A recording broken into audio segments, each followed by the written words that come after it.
you're now well into fall camp. How is it going for you and just defense as a whole? It's amazing. Everybody's just excited defensively, excited to get back out there on the grass and put the pads on and start hitting again. We've been waiting for all spring, all summer, and now it's here. And the excitement, the joy that are on the guys' faces are amazing. When you lose two guys like Ahmad and Kobe, what's kind of the mindset of the room for some of you other guys stepping into bigger roles and maybe some of the newer players that we haven't seen a whole lot of before? Yes, ma'am. Losing Ahmad and Kobe is always a big deal. Those were two great guys, two great linebackers, very productive in the season, both seasons that they were here. Losing them, it hurts, of course, right, because they're two veterans, but it just gives us the opportunity to lead and just keep growing as a player and as a group. You talked about losing those guys on the field, but how has the culture in the linebacker room developed with the new faces? It's a family. I think Coach Crum does an excellent job on recruiting people who will fit into the room, and we all have the same mindset when it comes to everything, and it's literally a family. Like, I can call any of those guys off the field and they'll show up. Who are some of the new faces or younger guys that have really stood out to you so far in camp? Mark, the freshman from LA, every day he just wants to keep getting better, and he just keeps striving to be great. Kyle, same thing, coming from JUCO, just strives to keep getting better. Shivers on the defensive line just keeps striving to get better. Paulie on the back end, striving, like every single freshman that we pulled in is just striving to get better, and all they want to do is chase greatness. It's amazing. And what have you seen from the defensive line? Again, another group that brings in a lot of new faces, a lot of turnover. Absolutely. Coach Tibbs does a great job on coaching the whole unit, and the defensive line, they're going to get after it. I mean, you see the big seats that y'all are sitting in right now, and that's where they sit. And they do an amazing job on the offense, putting pressure on the offensive line and getting to the quarterback, getting to the ball. And I couldn't have asked for a better defensive line. Where's an area for you that you really honed in on in the offseason that you want to get better at? I really honed on my man technique, and I just want to keep getting better at that. I honed on trying to lead people who are trying to come in and just trying to step into a new role. Thank y'all. Y'all have a good day. I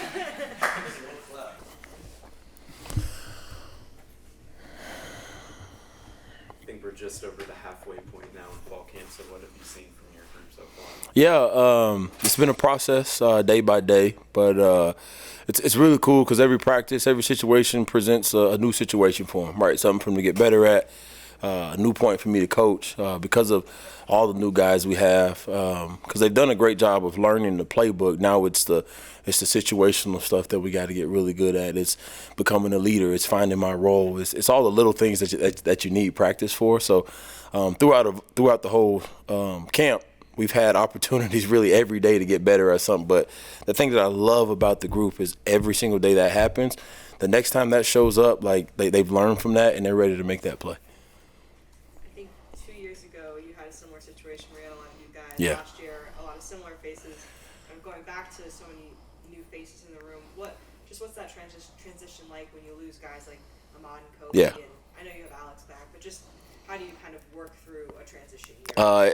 It's always hard, when you lose guys because you put a lot of time in it. You spend a lot of time with guys. That first year, everybody was trying to get to learn me.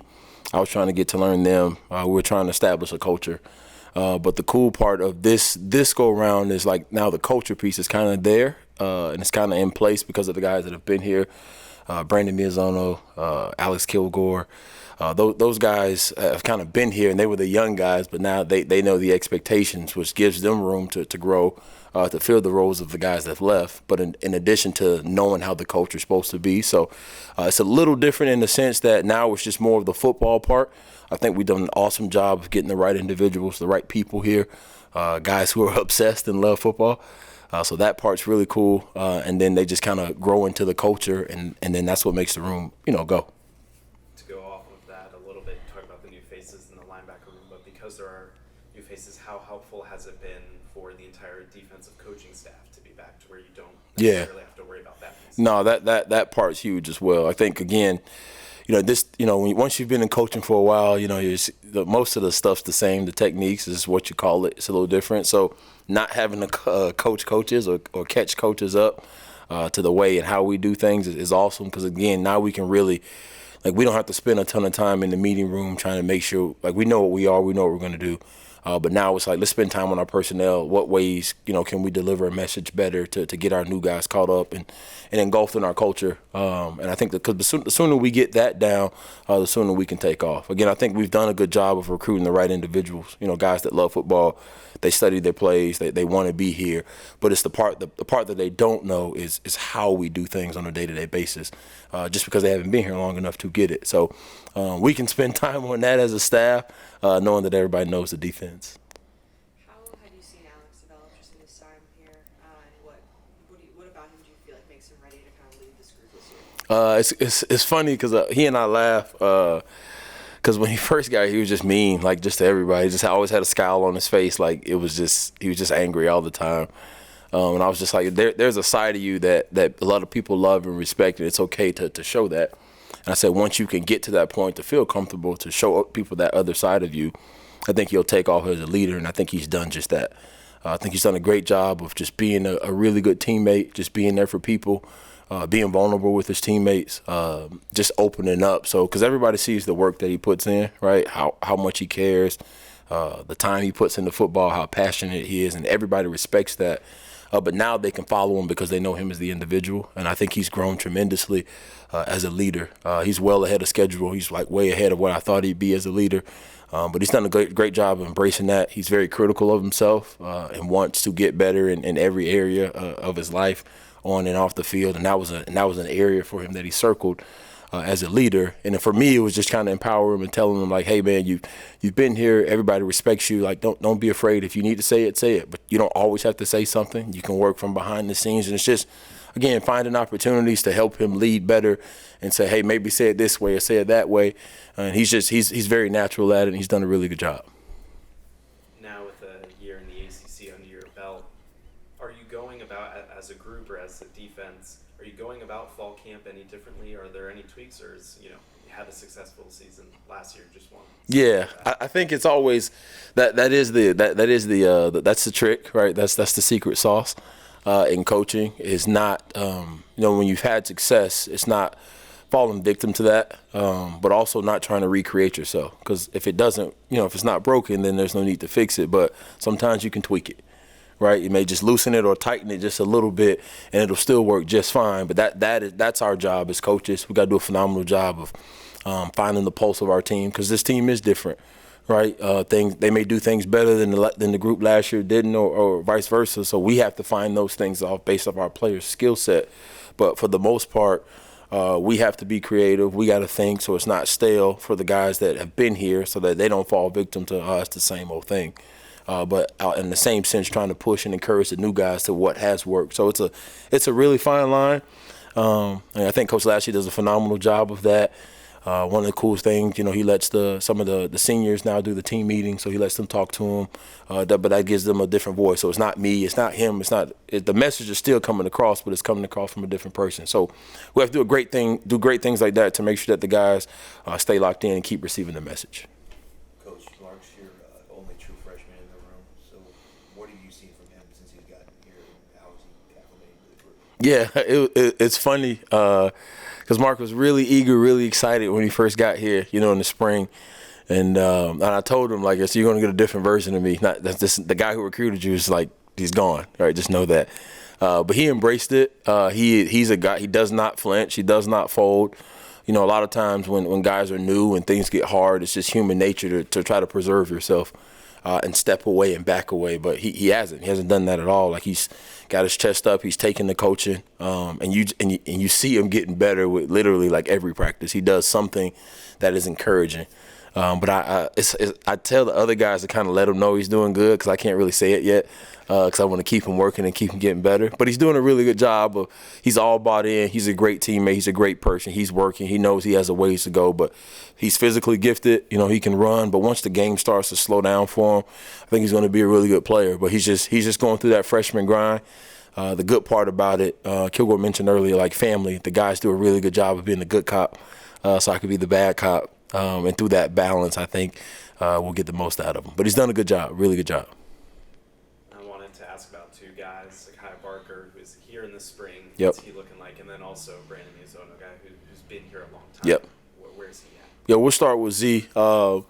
Z, when he came in this spring, he and I had a conversation about what he needed to improve on. I said, this is the spring, so you can I just want you to learn the defense, get to know me, and then we'll clean it all up this summer. So he had a chance to go back and watch all the spring tape, and we had a meeting, and just things I want you to get better at and how to improve. And he took that list, and he worked at it diligently, showed up every day. And like now watching him in camp, he's fixed a lot of those things, and he's playing at a really high level.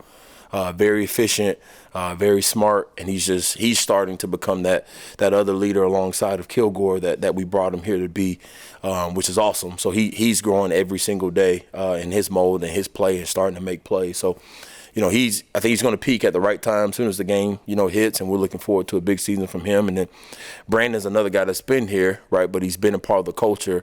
He's a guy, again, which kudos to him, because in this day and age, most people don't stick around. Most people don't want to wait. They don't want to wait their turn. They all feel like I should be starting. My mom and dad tell me I'm the best player in the world, so therefore I have to be the best player in the world. But he's trusted the process. He has grown so much, just as a man, as a person. And I think he started to understand like what it takes to be really good. He's been taking care of his body. He's been doing the things that it takes to be a professional. So he's showing up in a major way as well. I think everyone has seen his improvement as a linebacker kind of come into his own. Just again understanding the techniques and not being so raw. But now he's starting to be fluid, and his athleticism and what he brings to the table, he can let it show. So again, between all of the guys in the room, I've been really impressed. They've all taken huge leaps. And they all keep showing up. One of the things that I appreciate about the linebacker room is they all want to be the guy, but it's not detrimental to the team. I've never seen a group of guys encourage so much, but all want the same thing. Like, they don't tear each other down. They're literally trying to help each other get better, but they all want the job. They are working their tails off to be the starter, but they are also being phenomenal teammates, and that speaks to a culture. And that's part of what's made us successful here, is just guys not being selfish, wanting to win, but still wanting to get the best version of themselves. Thank you. Doing? No.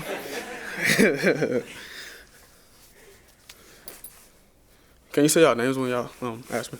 Yeah. Okay. Dean Rolski on thePonyExpress.com. Now, as you're really well into fall camp, how's it going for you and the linebacker group as a whole? I guess I can start as a whole first. As a whole, I think we're really coming along, really having the time to mesh and blend, and we had the whole spring to get to know each other on and off the field, and spent a lot of time, especially in the summer, just kind of hanging out and learning each other, what makes us go, what makes us stop.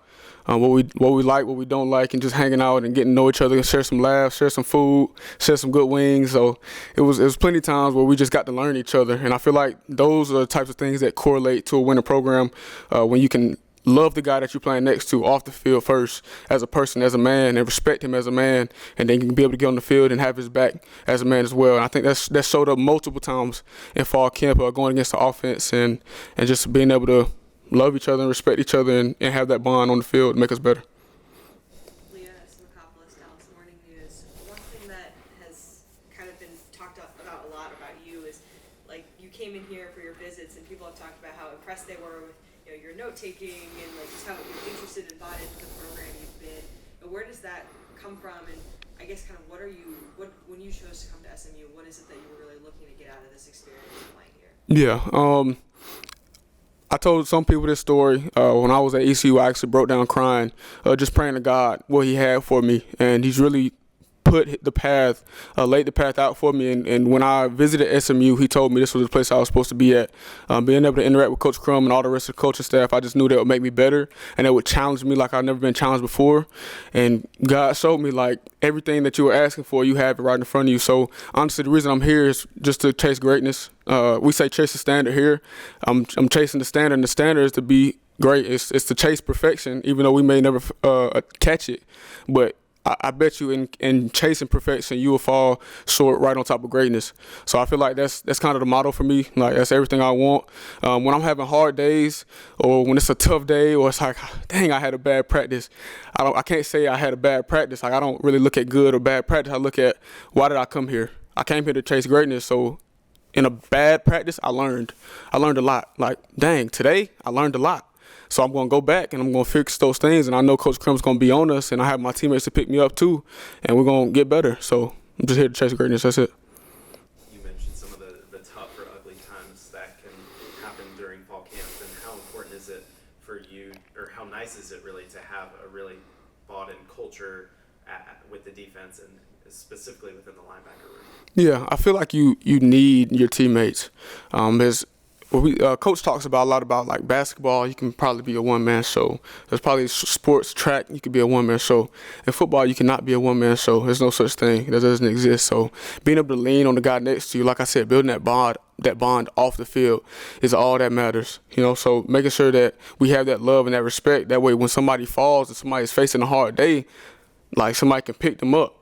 One thing that I've been going around, I spoke with Kyron Chambers, I spoke with Justin Medlock, and we're talking, and it's just like, hey, look, when I look at you, I say refocus. That means refocus. Like, if a rep might not go in your way, it might have been the best rep ever, but I look at you, I say refocus. That means lock back in, bring it back down, calm back down, let's go play the next rep, and that's one play at a time. So it's kind of mentality you have to take, whether it's the day is going perfectly your way, you feel like you're the All-American best player in the world, or you might feel like you're the worst player in the world, like you never played football before. Ups and downs alike, they have to be treated the same, and they all have to be refocused afterwards. So that's kind of the motto that I've been trying to take and try to push to everybody else, and especially within myself, and just make sure I can be that so I can have that around as well. What is your relationship with Alex Kilgore, and how have you come to have built chemistry with him? Yeah, that's my guy, man. We've been first of all, I just want to say, like, I've definitely appreciated how he's been able to, like, take me and bring me into the group. They could have easily shunned me as a transfer. They could have easily been like, I don't want to talk to him, or whatever the case may be. But him and the rest of the group have all opened me with open arms, and we've been able to bond, and we've been able to share meals and talk and laugh, and that's all that matters. And I feel like he's just done a great job. I've told him multiple times, like, how good of a job he's doing leading this room and leading the defense and leading the team. From what I heard, he's stepped up tremendously, but to me, I can't even tell the difference. So, I mean, I was in a position last year at East Carolina, that, like, a very similar situation, and the way he's handled it and the way that the guys look at him and respect him, you can't ask for much more, especially coming from a coach, and especially as a teammate. You can't ask for much more than what he's doing. So I'm very proud of, like, who he's become and what he's doing and how he's leading us to be great, because that's all he wants. He's going to push everybody to be great, and that's what you want out of a teammate. So doing great. Thank you. Thank y'all.